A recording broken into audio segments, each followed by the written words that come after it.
बोलो बम बम महादेव बम बम। देवी और सज्जनों, आज के इस वीडियो में बहुत ही छोटी वीडियो बनाऊंगा जिसमें मैं आपको जानकारी देने जा रहा हूं वृश्चिक राशि के बारे में। वृश्चिक राशि वालों के लिए बुध का जो कुंभ राशि में गोचर होने जा रहा है 20 फरवरी से लेकर 7 मार्च के बीच में, इसका क्या प्रभाव पड़ेगा। देवी और सज्जनों, वृश्चिक राशि वालों के लिए बुध का गोचर कुंडली के चौथे भाव में होगा और कुंडली के चौथे भाव में बुध के गोचर का परिणाम महर्षि क्या कहते हैं उसको समझने की आप कोशिश करें। देवी और सज्जनों, चौथा भाव एक बहुत ही जन्म कुंडली का महत्वपूर्ण पार्ट होता है और चौथे भाव में बुध का गोचर ये दर्शा रहा है कि आपको धन के प्राप्ति का भी विशेष योग बन रहा है। आपको धन का अच्छा खासा प्राप्ति हो सकता है और माता को भी सुख प्राप्ति के योग बन रहे हैं।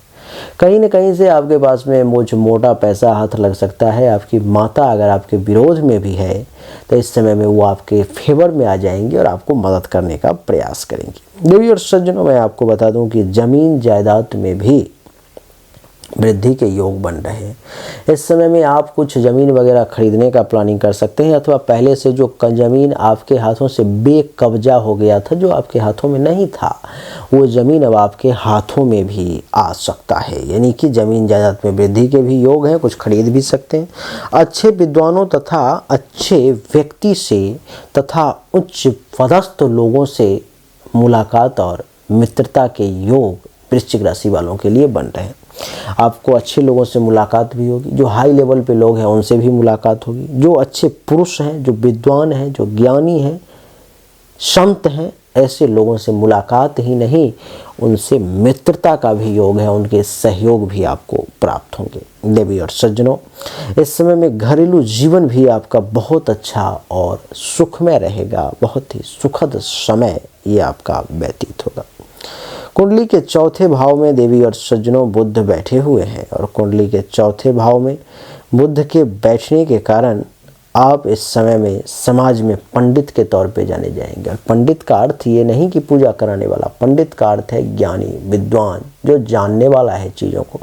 जब दुनिया सोती है तो रात में पंडित जाग करके उसका अध्ययन करता है, पुस्तकों का अवलोकन करता है, साधना करता है। उस समंदर में से कहते हैं ना कि सीप के मुंह से मोती निकालने वाली बात, तो समंदर में से वो मोती चुन के निकालता है। क्योंकि किताब तो अनंत है, ज्ञान तो अनंत है, लेकिन आपके लिए उसमें से कुछ बेहतरीन चीज़ें निकालना नहीं तो वो काम करता है। तो इस समय में आपकी गिनती पंडित में होगी, ज्ञानवान में होगी।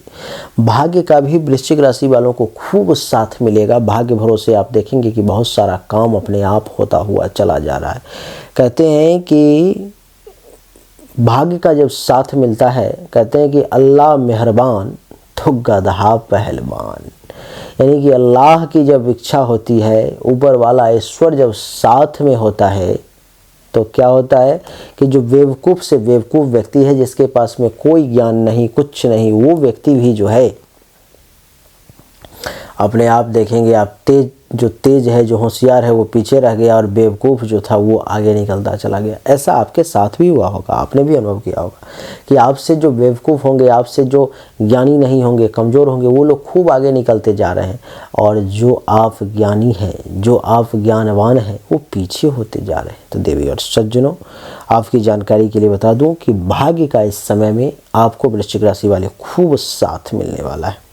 वाहन का भी आपको अच्छा खासा सुख मिलेगा। इस समय में वाहन के सुख से भी आप सुखी रहेंगे।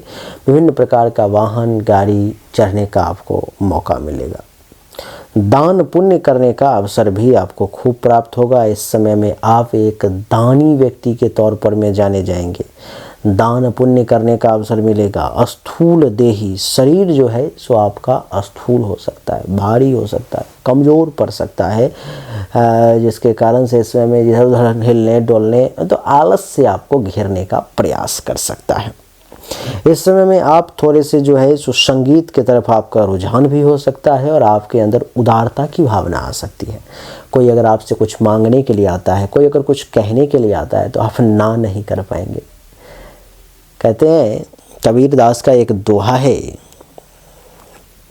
कि अगर दोहा भूल रहा हूँ, अर्थ उसका ये है कि अगर आपसे कोई कुछ मांगने के लिए आ रहा है कहते हैं कि सबसे पहले वो मरे जो कछु मांगन जाए, उनसे पहले वो मरे। कुछ इस प्रकार से करके है, भूल रहा हूँ, दिमाग में नहीं आ रहा है। इसका अर्थ ये है कि अगर आपसे कोई कुछ मांगने के लिए आ रहा है तो वो पहले अपने आत्मसम्मान को वो बेच चुका है, वो मर चुका है वो। और अगर आप उसको देने से मना कर देते हैं तो आप उससे भी मरे हुए हैं, आप उससे भी पहले मर चुके हैं। क्योंकि कोई मरा हुआ आपके पास मांगने के लिए आया है और आप मरे हुए को देने से मना कर रहे हैं, इसका मतलब आप खुद भी उससे पहले मुर्दा हो चुके हैं। तो इस समय में आप उदार भाव आप में रहेगा, देने से मना नहीं करेंगे किसी को, बंधुओं से खूब प्रेम रहेगा, समाज विद्वान तो मानेगा ही, जो लेखक वर्ग के लोग हैं वो भी बहुत अच्छा लिख पाएंगे।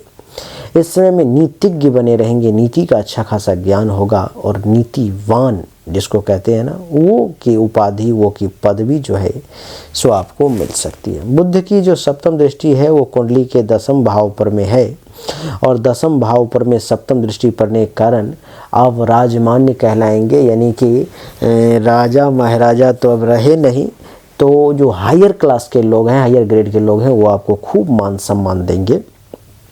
और देवी और सज्जनों, आपके कृति में भी खूब वृद्धि होगी, सुखी कहलाएंगे, कुलीन कहलाएंगे और अपने कुल के लिए कुल दीपक का काम करेंगे, अपने कुल के लिए जो है सो आप उनका नाम खानदान का रोशन करेंगे। तो देवी और सज्जनों, यही छोटा सा वीडियो वृश्चिक राशि वालों के लिए हमारा था, जिसमें मैंने आपको बताने का प्रयास किया कि 20 फरवरी से 7 मार्च के बीच में जो है सो वृश्चिक राशि वालों के लिए बुध के गोचर का क्या परिणाम है। उम्मीद करता हूँ कि आपको हमारा ये छोटा सा वीडियो पसंद आया होगा, अच्छा लगा होगा। अगर आपको पसंद आया, अच्छा लगा तो इस वीडियो को लाइक करें, शेयर करें, चैनल को सब्सक्राइब करके इसके बेल आइकन के बटन को दबाएं। एक बार फिर से आप सभी का बहुत बहुत धन्यवाद। Thank you so much. जय हिंद, वंदे मातरम। बोलिए राधे राधे।